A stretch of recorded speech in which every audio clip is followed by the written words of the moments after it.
munsi turabagezaho akamaro ko gukora siporo. Siporo nk'uko tumaze kubibona kenshi ifasha umubiri cyane mu kwirinda no kurwanya indwara zitandukanye ndetse no kugira imibereho itunganye. Buri wese akeneye imyitozo ngororamubiri hatitawe ku myaka, igitsina ndetse n'icyo waba ukora. Buri wese yayishobora kandi ni ingenzi mu buzima. Urashaka kumererwa neza, kugira imbaraga nyinshi ndetse no kubaho igihe kirekire? Igisubizo nta kindi ni ugukora imyitozo ngororamubiri. Ibyiza bitandukanye siporo yagufasha ni ibi.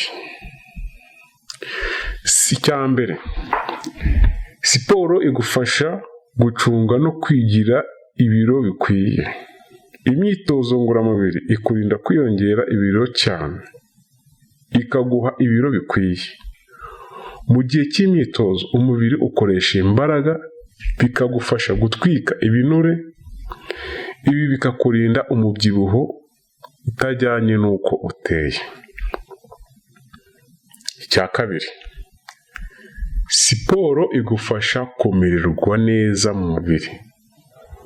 Mu gihe wumva ubifite ibibazo byinshi bigunze cyangwa wumva ubabaye, utamerewe neza mu mubiri cyangwa ufite stress, mu gihe cy'imyitozo ibi byose birashira, kuko mu gihe cy'imyitozo ubwonko busohora imisemburo ituma wishima,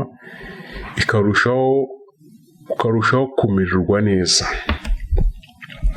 Muri make, siporo igabanya stress, ikakongerera kwigira icyizere ndetse no kwishimira uko uteye. Icya gatatu, siporo ifasha mu kurwanya indwara nyinshi zikomeye. Muri izo ndwara harimo indwara z'umutima, umuvuduko ukabije w'amaraso, guhagarara k'umutima, gufungana k'udutsi dutwara amaraso n'izindi.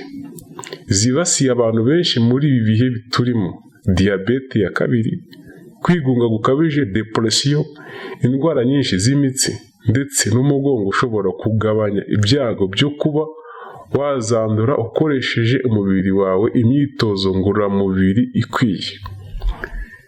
Siporo ifasha amaraso gutembera neza no gusukura imiyoboro y'amaraso ivanamo imyanda ishobora guteza ziriya ndwara twavuze haruguru. Icya kane, siporo ifasha gusinzira neza. Niba ugira ikibazo cyo gusinzira bikugoye, uryama, ushikagurika cyangwa uryamira cyane, imyitozo ngororamubiri igufasha kuruhuka neza ugasinzira igihe gikwiye, bikongerera umusaruro mu gihe cyo gukora. Gusa si byiza gukora siporo amasaha yo kuryama yegereje, nibura amasaha 3 mbere yo kuryama, kuko ntabwo bishobora kugutera kubura ibitotsi rimwe na rimwe. Icya gatanu, siporo ikongerera ingufu mu gihe cy'imibonano mpuzabitsina. Mu gihe wumva utagira akabaraga cyangwa wumva udashimisha umukunzi wawe uko bikwiye mu buriri, imyitozo ngororamubiri ishobora kugufasha kongerera ubushake n'imbaraga.